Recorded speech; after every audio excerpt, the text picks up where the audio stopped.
IG Sindh Mushtaq महर को ओहदे से हटा दिया गया। एस्टैब्लिशमेंट डिवीजन रिपोर्ट करने की हिदायत। डॉक्टर कामरान फजल को आईजी सिंध का आरजी चार्ज सौंप दिया गया। पंजाब की ब्यूरोक्रेसी में एक बार फिर बड़े पैमाने पर उखाड़ पछाड़। सूबाई हुकूमत ने एक ही रोज में 33 अफसरान के तकर्रुर और तबादले कर दिए। आमदन से जायद दसासों के रेफरेंस में इसहाक डार के दोबारा दायमी वारंट्स गिरफ्तारी जारी। एहतसाब अदालत ने फैसला साबिक वजीर खजाना की गिरफ्तारी से मशरूत कर दिया।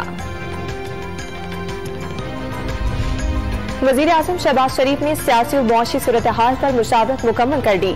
जल्द कौम को एतमाद में लेंगे। एहसन इकबाल का आवाम पर कम से कम बोझ डालने का आज़म। हुकूमत सिर्फ एक वोट पर खड़ी है। 1 साल की गारंटी के लिए इदारों से भीख मांग रही है। निगरान वज़ीर आज़म के लिए मर्शदानों के इंटरव्यू हो गए। शेख रशीद की मीडिया से बातचीत। हर इकदाम आईन और कानून के मुताबिक किया, आइंदा भी इन्हिराफ नहीं करेंगे। वज़ीर आला पंजाब हमजा शहबाज की मुलाकात के लिए आए पीपल्स पार्टी के वफ्द से गुफ्तगू। इत्तेहादियों को साथ लेकर चलने का आज़म। पाक अमरीका वज़ीर ख़ारजा की अहम मुलाकात आज न्यूयॉर्क में होगी। बिलावल भुट्टो फूड सिक्योरिटी इजलास से खुसूसी खिताब करेंगे। डॉलर की डबल सेंचुरी की तरफ पेशकदमी जारी। इंटरबैंक मार्केट में ₹1.10 इजाफे के बाद ₹197.60 तक पहुंच गया।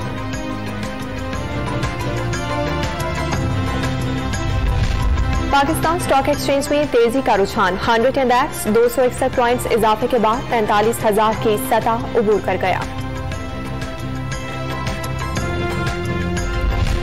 सिंध हाईकोर्ट में बिजली न होने से अदालती काम ठप। अंधेरे और गर्मी के बायस वकला और साइरीन कमरा अदालत से बाहर आ गए।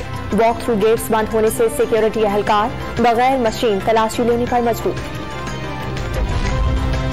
कराची में नमी के बाद 10वीं का कंप्यूटर स्टडीज पर्चा भी सोशल मीडिया पर आउट। अंदरूनी सिंध के इम्तिहानी मराकज पर भी खुले आम नकल। तलबा मोबाइल फोन सामने रखकर बैठ गए। कतरी शहजादों के शिकार के दौरान फसलों को नुकसान पहुंचाने पर फोकल पर्सन पर 8 करोड़ रुपए जुर्माने का फैसला मुअत्तल। लाहौर हाईकोर्ट ने डीसी झंग से तफसीली रिपोर्ट तलब कर ली। और खातून टिकटॉकर पर इस्लामाबाद की मार्गला हिल्स में आग लगाकर वीडियो शूट करने का इल्जाम। थाना कौसार में मुकदमा दर्ज।